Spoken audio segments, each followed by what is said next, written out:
A little bit of an intro. All right, well, welcome everybody. You are welcome to have your cameras on or cameras off. We want this to be an engaging conversation. So, if we can see your faces, that would be amazing. But if not, just listen in and we'll have the chat going. So you're welcome to add on just via text. I am Rachel Lygana. I am an associate member of AIA Santa Barbara. I'm an emerging professional. I recently moved to Santa Barbara from San Francisco and have been getting involved as much as I can, especially in the women in architecture in this area.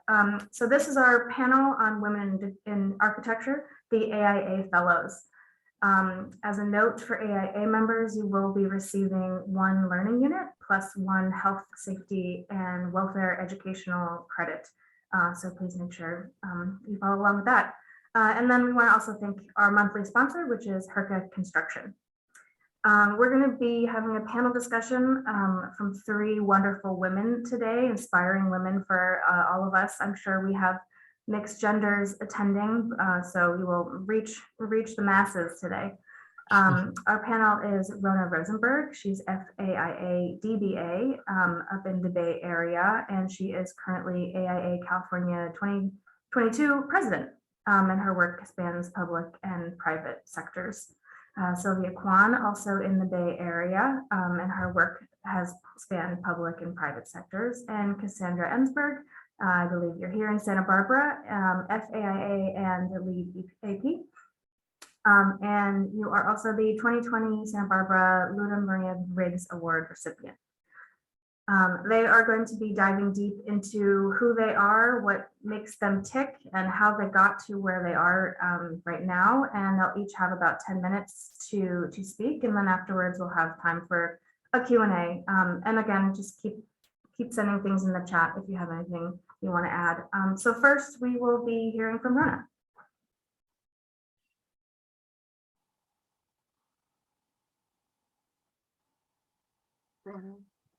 You're muted, Rona. Unmute. Let's see if I can you see my screen? Yep. Yes. There we go. So thank you for having me. And I'm Rona Rothenberg, and I'm pleased to join you. I hope you're not seeing all of yourselves on my screen here. Okay. No, so you're good. I've spent my career as the owner's rep in government and industry. So this is my spectacular take on a career in public architecture, where I spent most of my career. So bear with me and let's go. Whoops. Uh-oh. How come it's not going to the next slide? Okay, so the room where it happens. So this is my daughter and me. She's going to be 40 in a few months. When we went to see the musical Hamilton a couple of years ago, we were delighted by the upbeat and dramatic, dynamic music and choreography. We were surprised that the historical story told through the unforgettable and clever musical theater is still relevant and timely today. And by the way, that slide on the left, that's when I graduated from UC Berkeley, and she was 6 months old, and I had just had her, and I wasn't sure how I was going to do it, but somehow we do it, right? So I was particularly taken by the piece and the room where it happens. If you know the history, it was about the Compromise of 1790 among the founding fathers and fathers, Jefferson, Hamilton, and Madison, and about how and when decisions important to the Republic would be made, issues concerning time and place, and how to act and what to do. I received the Jefferson Award for Public Architecture in 2020, and the award, formerly named for Jefferson, now it's been updated and revised to the Award for Public Architecture. It recognizes the work that's often quietly done in the background by government and private sector architects, public officials, and others who have contributed to distinguished public facilities and advocated for design excellence.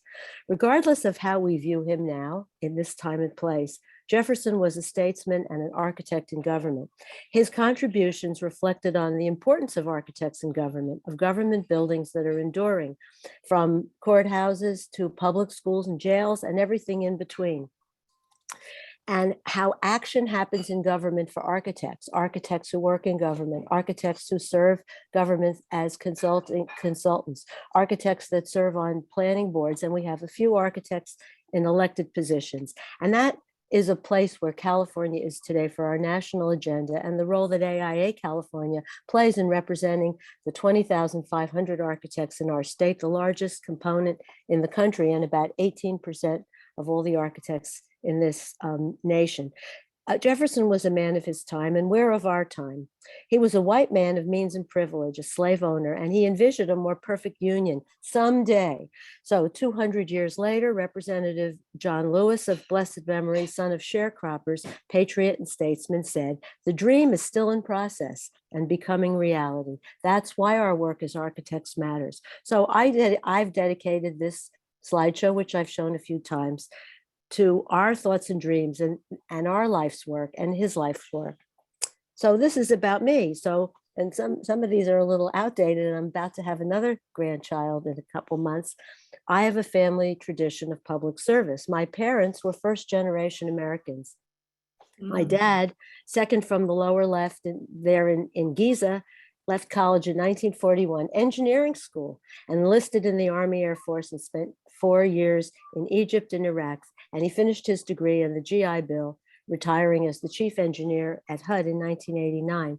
Our mother was a manager of a nonprofit developing urban centers and schools. My husband, a Vietnam era vet, the guy with the beard, finished his social work degree on the GI Bill and spent his career in federal service. Our daughter is a teacher and our son is a construction manager on public works. So we feel we have a family tradition. Working as an architect in government, state and local government, the last 20 years, and in higher ed and healthcare before that, within the institutions, not as a consultant, I think we've had a voice to impact and improve citizens' lives by developing and applying best practices and design excellence principles. None of this was possible without the scores of talented people like Sylvia, Cassandra, who worked with us as our consulting architects, developing humane, accessible, lasting, resilient, and sometimes beautiful community centers, libraries, schools, jails, courthouses, and other public facilities, which hopefully will serve generations of Californians to come, our children and our grandchildren.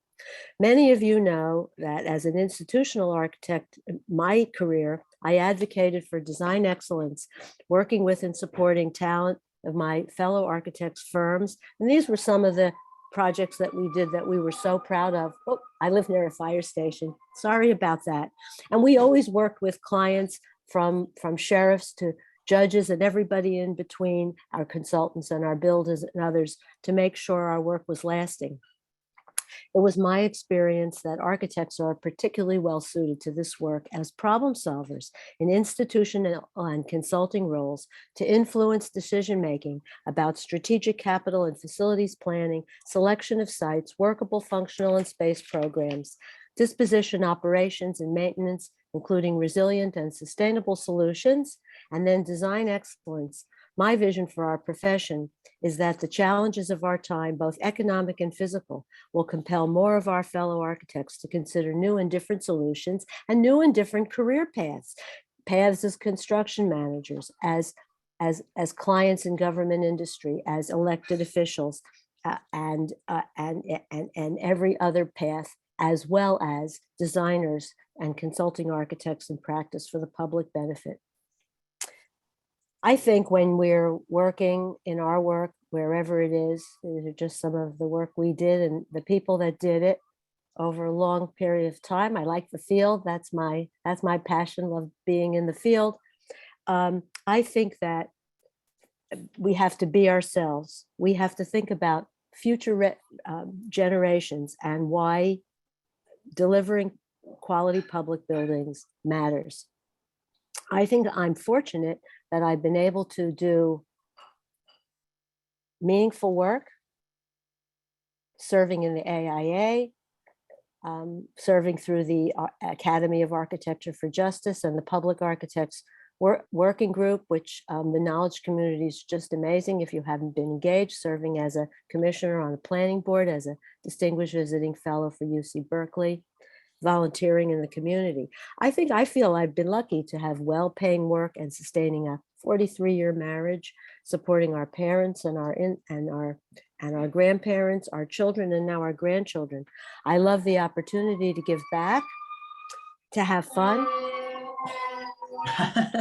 stay out of trouble, and do institutional architecture and community service. I think I've been able to be myself. I love wigs and have a full life, and I'm truly humbled that somehow or another it continues.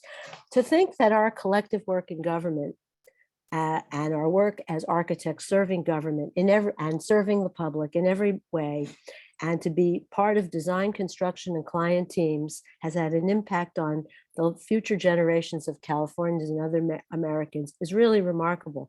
So I think, to close, that our work demonstrates that our founders had a vision, founders like John Lewis, that work in government and in the public sector serving citizens truly matters, and that our work in California, especially in architecture, is a big room for policy and advocacy for the built and natural environment. And we should act and advocate so our decisions made through our work impact the public good for future generations.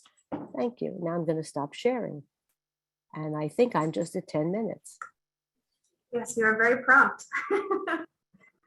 Thank you. Thank you so much, Rana. That was inspirational. It's really wonderful to see paths of architecture that are not just one specific path. So thank you so much. And we will move on to, I believe, Sylvia, you're up next.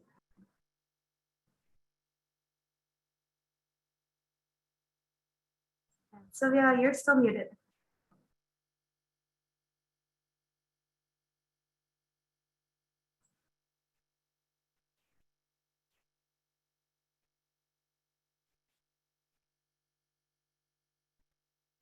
Sylvia, you're still on mute. Are you sharing? Are you intending to share as well? There you go. There you go. Can you hear me now? We can hear you. Oh, thank goodness. Okay. So, hi, everybody. I'm Sylvia Kwan, and I'm based out of San Francisco. Just to give you a little bit of background, because I don't have any photos of myself. I just have photos of my projects. That tells you where my head is. And but I want to let you guys know that I founded the firm Kwan Henme back in 1980 here in San Francisco. Never left. Then in 2017, I sold it to DLR Group, and that's why today I'm consulting with DLR Group and happily retired, and so forth. At the very end of this slideshow, I'm going to go over a few things of what it took me to become a fellow. And in the meantime, I want to stress a couple of things that everybody should understand in terms of path to fellowship.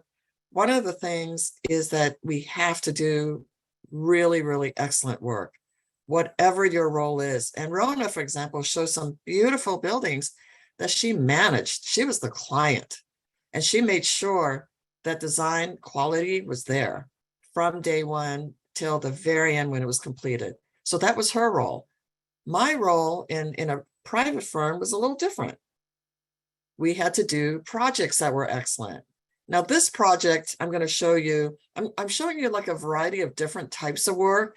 And the commonality among all of this is the excellence of the process and of the product. So this one I started 20 years ago. Sylvia, you're not sharing your screen. Sorry to interrupt. Just So want to make sorry. sure. Let me start from the beginning. Okay. You're still So not what- sharing. Right. I'm going to try to share my screen now. All right. Hold on one second. See, that's why we practice, and apparently that didn't work either. Okay, hold on here. Let me go back to, let's see. Okay, here we go. Now I'm gonna start over, and I'm gonna share my screen. Here we go. Now are you seeing it? Yes, it's perfect. Oh, thank goodness. So I'm going to start with this first project, and this is a very much of a civic-minded project. I literally started it 20 years ago. It's called the Central Subway, and it's connecting the rest of San Francisco to Chinatown. And then eventually it's going to go all the way to the waterfront, to Aquatic Park. And it's so important these days, for us to understand that at some point in our lives, public transit's going to come back. So let me see. How do I move to the next slide? See, let's see. How do I do that when I'm in this? Your arrow button should work on your laptop. Yeah, but it's not. Let's see. Sometimes spacebar. The scroll Trying bar. spacebar. Nothing's working. This is very strange. It should, because I'm sharing the screen. Okay, I'm going to pause for a second, resume. Oh, there we go. There we go. Okay, so can you see it all right? Yes. Okay, so this is and this is part of the interesting aspect of doing public architecture is this is right in the middle of Chinatown, San Francisco. So we're on the corner of Washington and Stockton Street, right in the middle where thousands of people walk by every day. And one thing that you probably all understand about San Francisco Chinatown is the lack of open space. So below this rooftop garden that you see is the actual entry to the subway. But we got together all of these groups from the area, and instead of putting housing on top, which was our original program, they all voted to have another park. So you can understand why. And then as you go below, and by the way, this is going to be the deepest station in all of San Francisco. It's minus 100 feet. And at this stop here, you see this public art, and the artist created her piece of art from, paper cut. You all know about paper cut. But then she converted it to metal. Is that beautiful? And here we are, about 100 feet below grade. And then here's some construction shots. We're almost done, they keep telling us. And the public transit is a huge part of our portfolio, and we serve everybody in the community. So, this is something you have to keep in mind as you're working toward your fellowship. Like, what am I doing that means something? And this means so much to the entire community.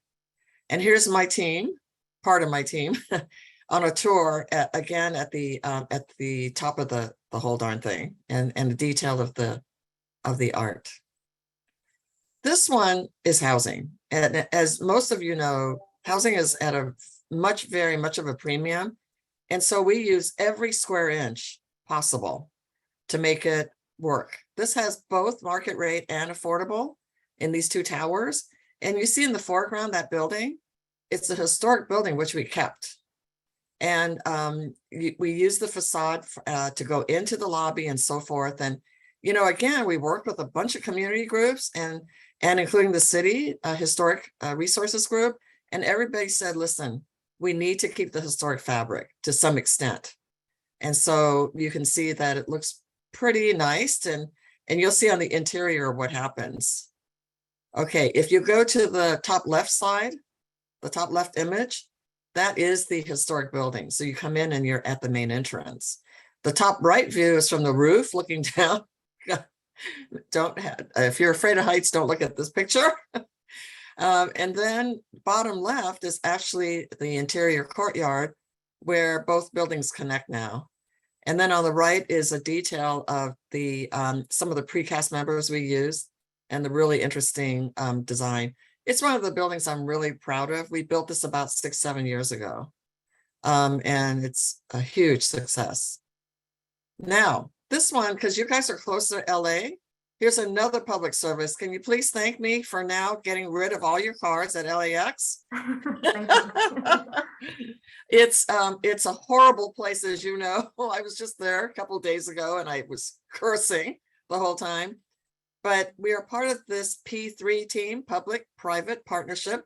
And again, another interesting way of developing your career. How do you do public-private partnerships so that the LAX people who can't afford $2.6 billion out of their working capital, or even through grants and loans, went to the private sector, I mean, and said, can you help us build a much needed people mover? So it's called the APM. And the building we did, along with a lot of other team members, is this one. This is the rendering, and it's called ITF West. That's a little bit, and here it is under construction. Our building is the first one to be built. You see in the foreground, the guide rail, that's going to take you from all the terminals. Here's the interior, all the terminals, all the way. It's like 2.5 miles. So you can thank me when it's done, and thank thousands of people who did this. But to me, this is really a public service. And then here, this is an interesting, it's a private and public thing too. Okay, it's called a panoramic. And what I want to show you about it is that it's student housing. Again, as you all know, student housing is one of the worst problems we have today, even with the a downward spiral of numbers of people going into staying in campuses and so on. But still, this is right in the South of Market of downtown San Francisco. 5 floors went to the San Francisco Art Institute. No, not Art Institute, sorry. Yes, Art Institute, and actually CCA, which is California College of the Arts, and the other half went to the music of Conservatory of Music. On top of the 9th floor is this view. Can you believe it? It actually is sunny in South of Market. And then the gathering space for all the students to just sort of get together with each other, have a meal, enjoy the fireplace and so forth. And then you're not going to believe this, but actually in 225 square feet, we fit 2 students. And you can see all their stuff hanging on the left. There's almost a full kitchen, kind of a mini kitchen. And you can see these bunk beds on the right. They're not bunk beds, they're single beds. But are they beautiful? But here's the story. This is the private-public partnership. You'll never believe this story because it literally just happened during COVID. It turned out that both universities, both colleges, decided to build their own housing for a more permanent way of housing their students instead of leasing from us. So for the developer, just sold this property to the city and county of San Francisco to house the formerly homeless. Isn't this amazing? So of course I go to my client, the developer, and I say, hey, Patrick, don't you need me to come and renovate this for you so that, you can fit in the affordable units, and so forth? He goes, you know what? Nothing has to be done. They are moving in as is with everything, maybe minus those pillows, but those decorative pillows, but everything else, the city and county are moving in 425 people that were formerly homeless. So this is just an amazing way that architecture can really morph. It changes, but it continues to serve. So this is the part where I wanted to spend just a couple of minutes on my path to fellowship, because we're all different. Rona showed you what she did, and I'm going to show you what I did. So my fellowship was called something like helping the profession. Okay. And this is how I did it. So first of all, you have to show a proven track record of a successful career. I don't care what you're doing, whether you're CM, owner's rep, a planner, whatever, interiors, but you have to show some kind of track record of a successful practice in whatever you're doing. So I got my fellowship back in 1998 now, and I'll explain why in a minute, but I started my practice in 1980. So by then I had 18 years. Is that right? Yeah. 18 years of a solid practice. Now it's 40 years, but at the time they already realized that my work and everything else that was going on was worthy of a look. So you have to show a portfolio. Let me tell you guys that. You have to show a portfolio of design excellence of one sort or another, whether you design it yourself, you and your team designed it, or in Rona's case, she was the owner. I mean, that's all equally important. Then what I did was much like Rona again. I started with the AIA San Francisco board. I was on that. Then I joined the AICC board in California. Then I joined the national board of AIA. And all through these passages, I demonstrated a commitment to the profession through all these volunteer positions. I wasn't just doing something to get a fellowship. I was doing it because I had a commitment for life in terms of being, the architect's architect. And then I was very lucky. There was a president of the National AIA who decided to name me the National Convention chair in 1995. I was young. I said, but Chet Whittam, remember Chet Whittam? He was California state architect and he had his own firm for many, many years. And I said, Chet, I'm kind of like green. I don't know what I'm doing. You can't name me convention chair. He goes, I know you can do it. So what does that tell you guys? That tells you about mentorship.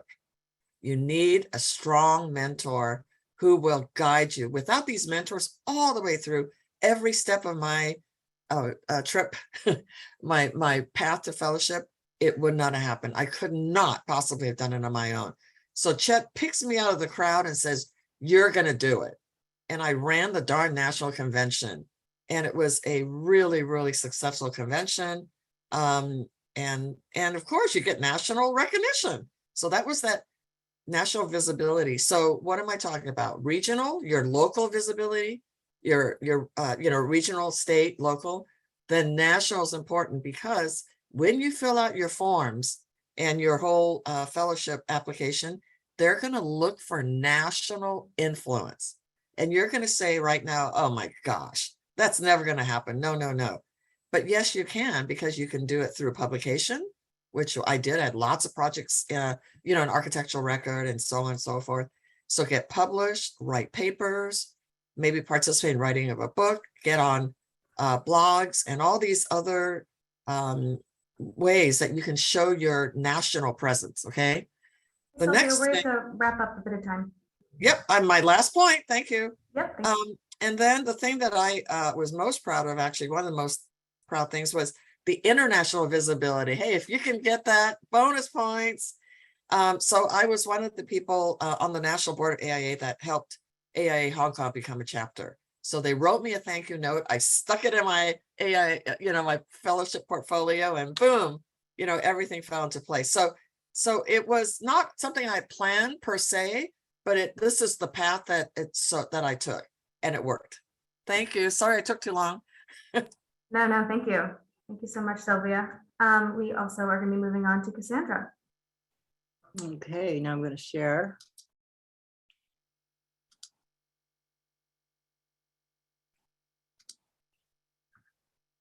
Where's this thing?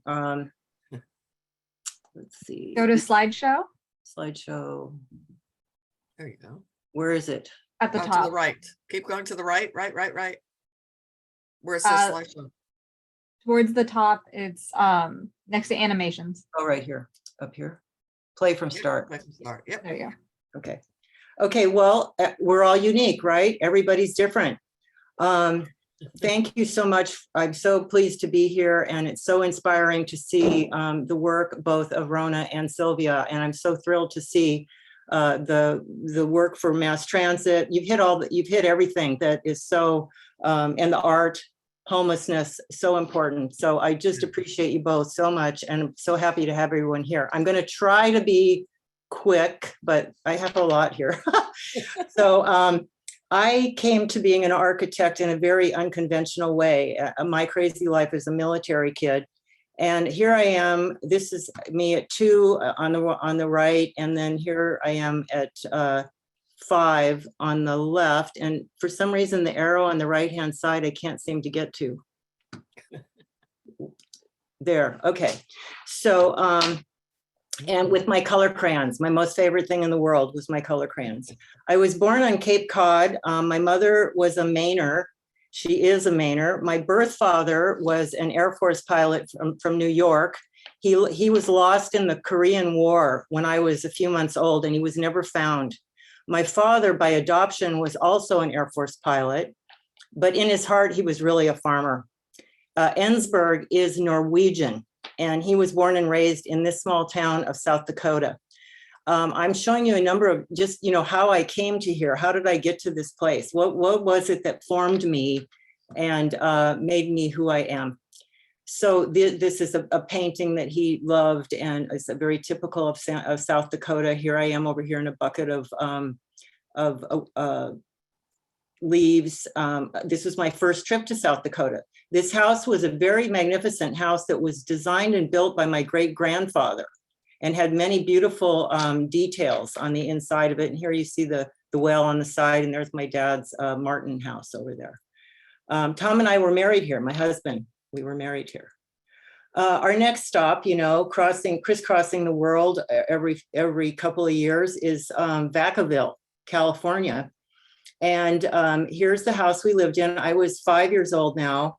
And this was our little house. I remember it had a yellow kitchen and a really cool backyard. Here's the what do you call it? The car convertible that we used to drive around the countryside. And it was just so beautiful. The roses, the walnut orchards. And then this, you probably know, is the nut tree, which was this very, very famous place. And I'm so sad that it's not still there, but it was just this incredible place. It was influenced, some of the design there was by Charles and Ray Eames, and you can see the Eames chairs there and this incredible, spectacular room. We used to go there and it was just such a special place. So this was at early age, was influencing me. I was noticing all of these things. So then the next stop is, guess where? Montgomery, Alabama. Where I attended first grade, and it was very different there. Clay soil, streets would flood a lot, kids would play in the streets. And at my young age, the racial issues were everywhere, and it was very confusing and most disconcerting, I can say, even for that age. Then we moved to Great Falls, Montana. And this is where I first kind of learned about the idea of the notion of architecture. This was our house here. And my parents were very proud to tell us that it was designed by an architect. And you can see the grid of windows, and they're on the backside also with vent windows. And then it had this really cool cantilevered hearth here that you see, and the vaulted ceilings, fabulous 50s draperies. And then we would travel all over. My father this is his car. He was a rally, sports car rally. So we would go all over the place. I'm sure I've been on every road and every little town of Montana. And his what do you call it? His navigator was his, in professional. So they won everything. The car, also the house was blue, and so was the car. So this was a really special a living in Montana.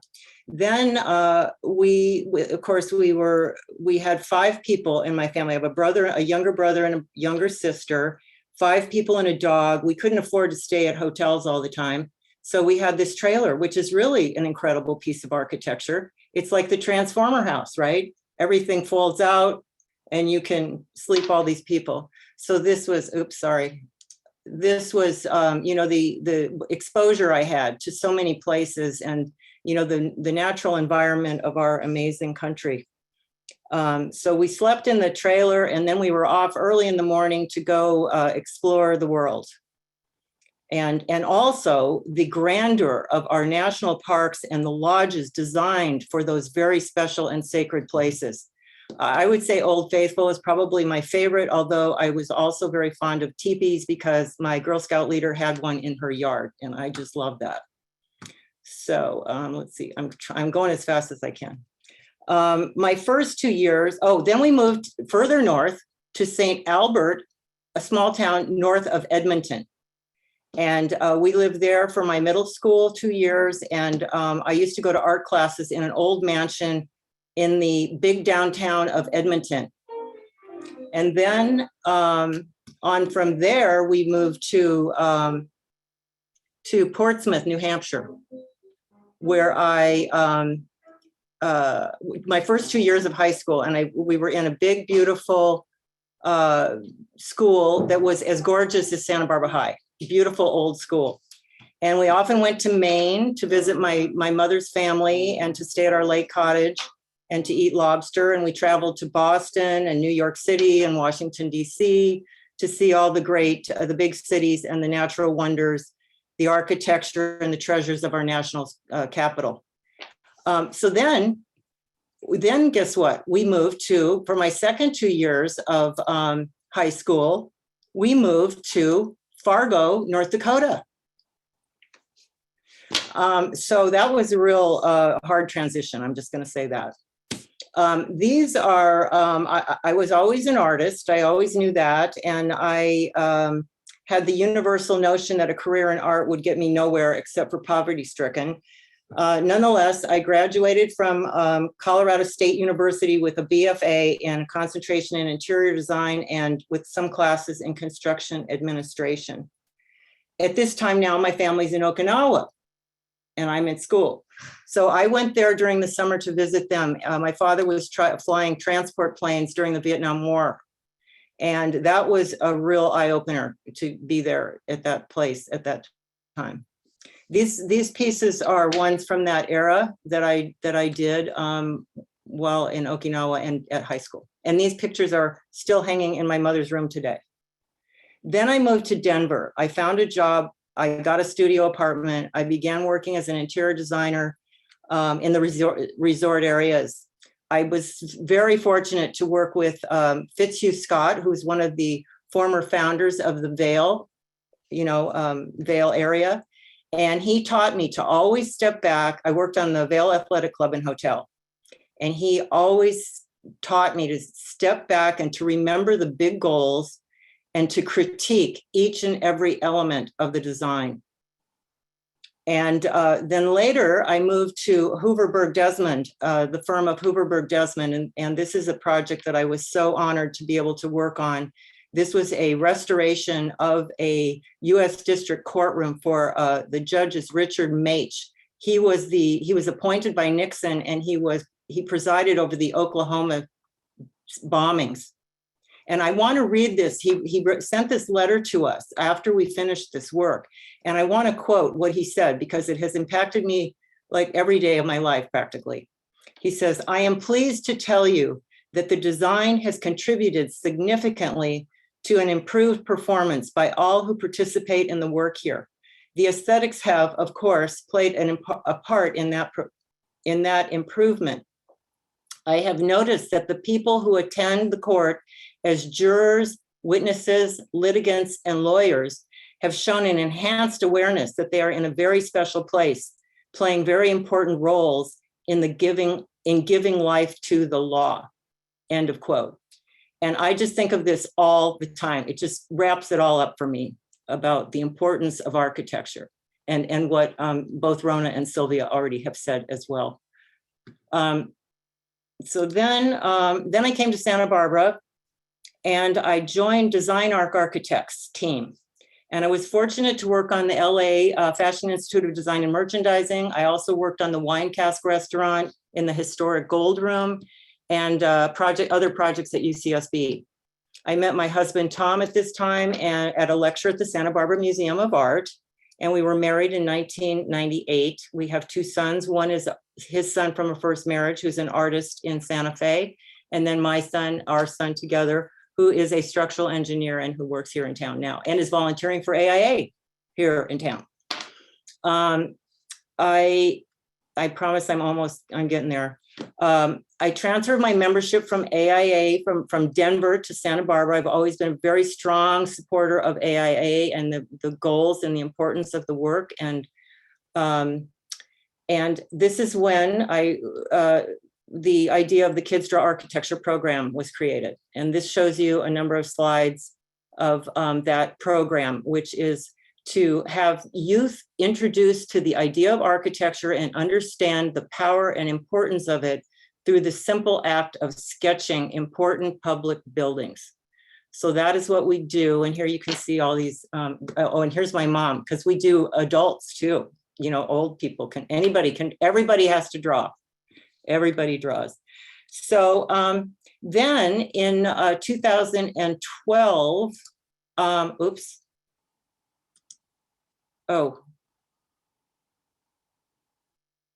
Well, I was gonna, okay, so I think I got my slide mixed up here.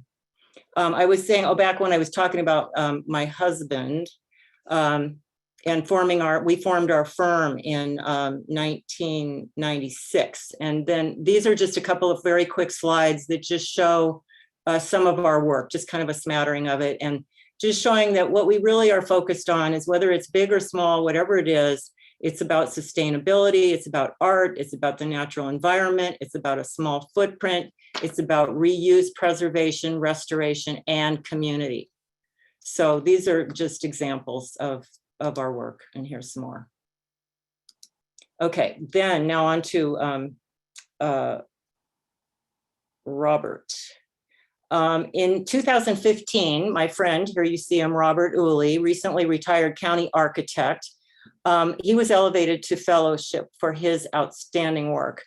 And after a party to celebrate this achievement, he called me up to announce that he had decided that I was going to be, that he was going to nominate me for fellowship, and that he was going to be my sponsor. Well, this just took my breath away. I completely was mind blown by this. And we met every Sunday. We didn't have much time. This was like in a 4 or 5 month period. And it usually takes a lot longer than that if you can, So in about 4 to 5 months, I met with him every Sunday, and in the spring, and then submitted all the documents. And in the spring of 2016, I got the congratulations letter, which I was so afraid to open. And I was elevated to fellow at the convention in Philadelphia for my work to educate about the importance of art and architecture. It is just an absolutely profound honor, and it's the beginning of the path, not in any way the end. So I'll very quickly now go to, here's the next steps, this has already been mentioned by both Rona and Sylvia. It's the community work, homelessness. What are we going to do about this? How do we find the answers to these things? Revitalization, with all the many changes in our world, the climate change, the vacant offices, the retail, but there are the silver linings. So together, through collaboration, open minds, willingness to change, and creative design work, we can find the answers. And here are, here's examples of the charrette that we did in 2020. We did one in 2011, 2017. Here's an exhibit that I worked on to create to educate the public about it. We put them in vacant storefront windows. Here's another thing that we did with the housing exhibit downtown. Here's some sketches just to show how like ADUs can work, just variety of things, but it's all about, the creativity working together to find the answers through design. So that's one. And then I'm almost done. Then I want to say art is magic. Art is magic. This is what we do every day, right? So practice your art, be your creative artist self. Art is the language of the soul. Use your creative magic to make things. You don't need to buy anything. Be creative and have fun. So here's this was our owl box. We got an owl box, and then this is what I made out of it for my granddaughters. Also, there's many solutions, so many solutions. It's all so simple, really, just to restore the balance, prioritize the natural environment. And then here's the owl that stands up on top of this pole right here outside my window. This owl comes at night. There he is. There's the skunk. Live with nature, be in nature. It's not hard. It's not hard. And I also want to say, just with these simple solutions, just remember, zero trash and zero plastic would make things better. And let go of everything that isn't essential. Carefully consider demolition and new construction. All materials come from and go back to the earth. They don't go anywhere. They're still here. So you can't just like shove them off someplace.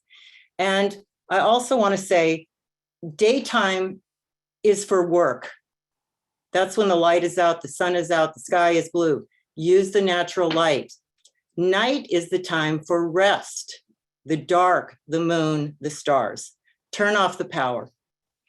And finally, my last slide, and I apologize for going long, but I want to honor the grandmothers and the mothers.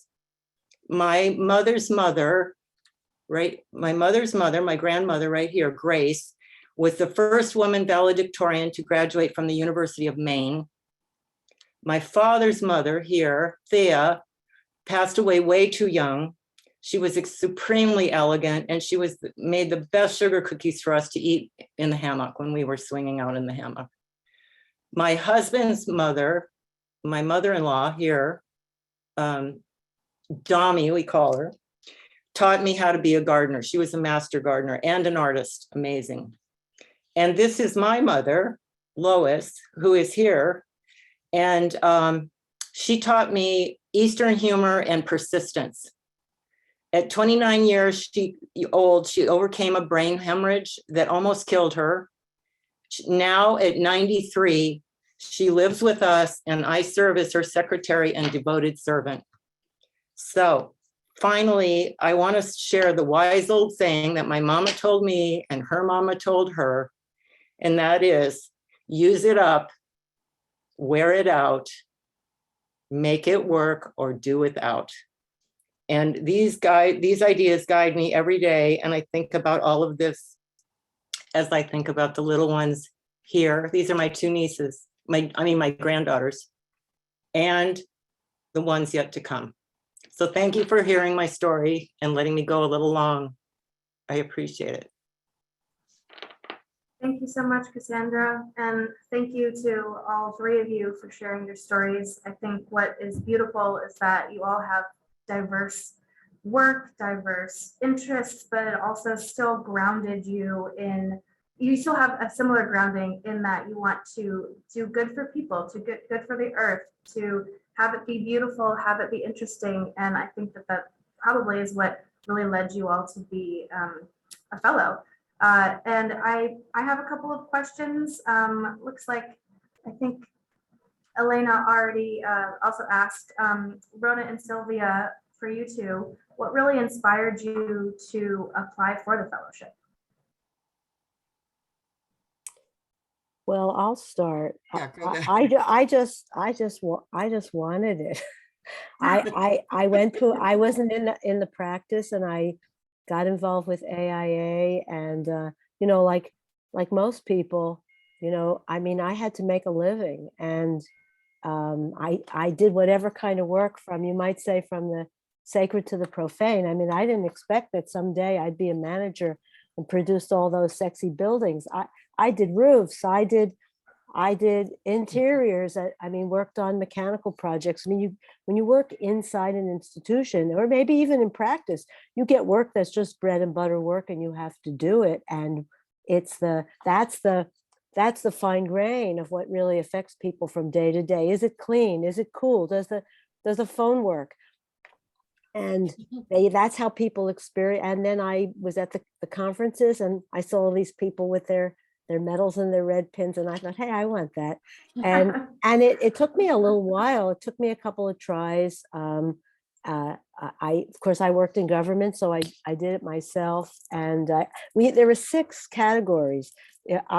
Sylvia was probably practice or design, and Robert and I were category 4, government and industry. Category 2 is practice. Category 1 is design. People who are strictly award-winning designers. There are many tracks. And then you have service to the profession, which is the people who are really devoted themselves to the AIA. Betsy Olenek Doherty, who was the chancellor of the College of Fellows and one of our presidents, she said something like, they say this with respect and affection, the AIA junkies, you know, people who they've devoted themselves to leadership in the profession.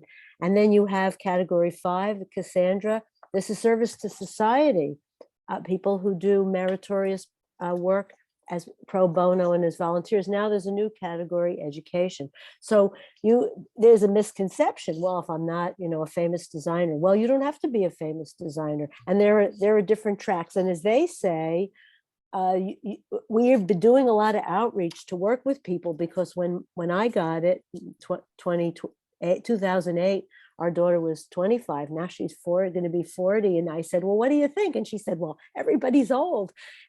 But we want to bring young people, from new graduates through senior professionals, to realize that the impact of their work, the ripple effect of their work, can be honored by their peers. And that's what these stories are about. So it was just something I went after. I didn't know if it was achievable, and I was thrilled when I achieved it. And I've tried to give something back through leadership in the profession myself. So Sylvia.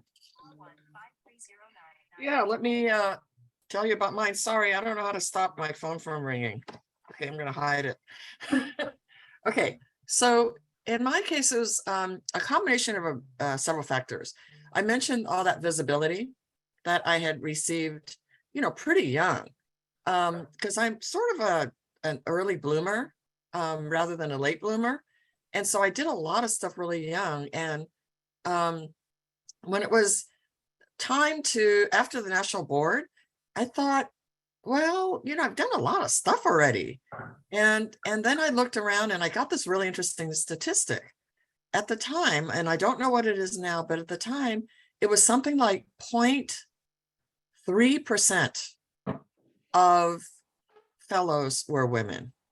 It was a dismally low percentage. It's still pretty low. I think it's still only maybe 3% now instead of 0.3%.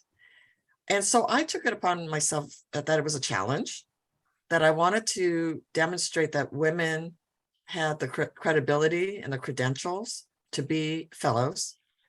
So it was service to the profession. Rona, you're right. That was mine, because I was kind of an AIA junkie, because you saw from my path, right? And now I'm even more of a not AIA junkie, but an architectural volunteer junkie, because now I'm on the NCARB National Board. And I'm doing that because, again, remember I mentioned mentorship? A lot of people called me and said, there's a bunch of old white guys on the National Board of NCARB. You've got to do something, So it just keeps going, that you are demonstrating leadership by example.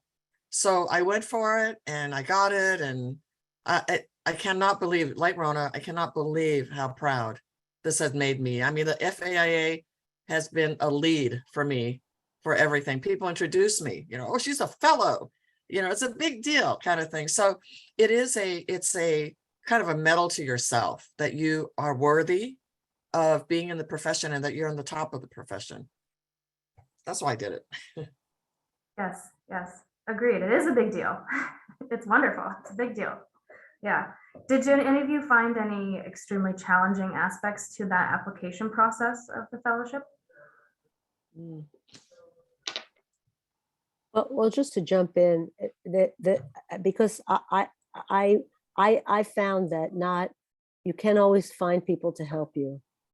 And so the bigger chapters, they have committees. The smaller chapters, there is limited resources. So AIA California has now last year started an inaugural outreach with the College of Fellows and all the 21 chapters, including Santa Barbara, to make sure that large and small chapters are sharing the resources to help people. And I hope that succeeds. There are 4 regional representatives in California.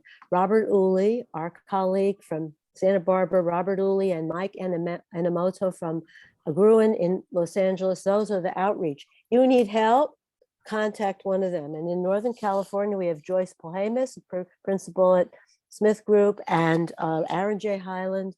They're up there. And then, of course, we have folks like us who want to get people in the track and bug them and help them.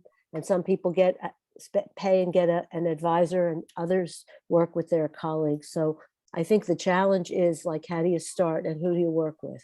That was hard for me, actually. And I didn't get much encouragement in San Francisco the first 2 years, I'll say that.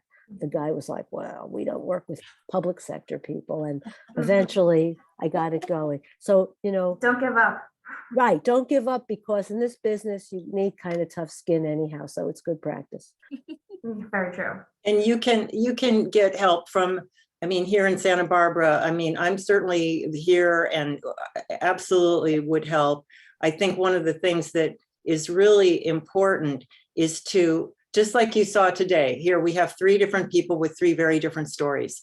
So you have to figure out what is your story, and your story is very big. I mean, you have to narrow it down to what are the essential elements of it? How do you tell this story, and what are the things that contribute to it in the most powerful way? So that's always, you know, in our design work all the time, you know, what is the essence of it? How do you get to, you know, where every piece has a reason for being there? So those are the things, and that's what was so great, you know, that I had Robert helping me, because he helped to guide me to, you know, because I had a number, you have lots of work you can pull from, but what is the work that's really important for this particular story you're trying to tell?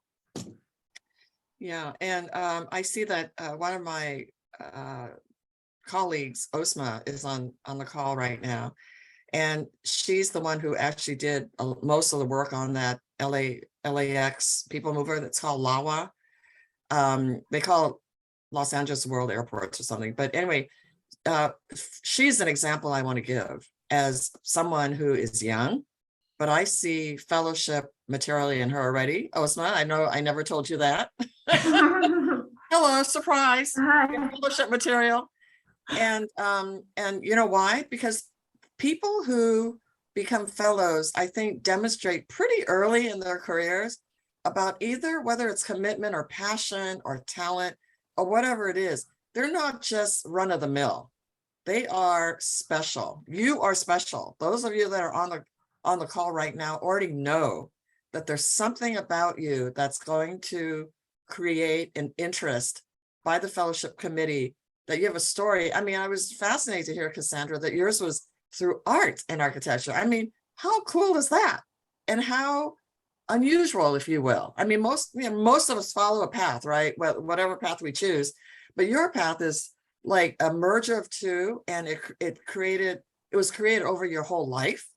And what a story to be able to tell. See, so that's another thing. It's not just, oh, you know, I went to school here and I practiced for here and I did this and I did that. No, what drove you? What is the passion that made you're special enough to know that you can do it?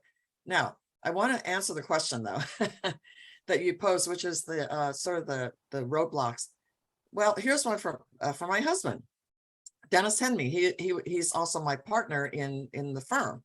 Okay, so Dennis goes in, submits, and they go, oh, the committee comes back with a comment. Sorry, you didn't make it this year because you were fabulous. Everything was perfect. Your submittal was great, but you were in the wrong category. Really? I mean, I don't want to blame the chapter, okay, because the chapter told him to go in that particular category, but apparently nobody else agreed. And so he had to go back the next year, change his category, then he got it. I mean, so I think the moral of the story here is please get a second opinion. Communicate and bring in help. Yeah. Yes, please That get a seems second so opinion. silly. Yeah. Yeah. Right. Well, we are out of time, ladies. Thank you so much for your time and sharing your story. Rona put the AIA California links in the chat because she's here to help, and I think both Sylvia and Cassandra and everyone that's probably in this meeting we are here to help each other. And thank you so much. Have a good day, everyone. Thank you. For listening, everybody. Thank you. Bye. Thank you. I'm trying to put Bye-bye. something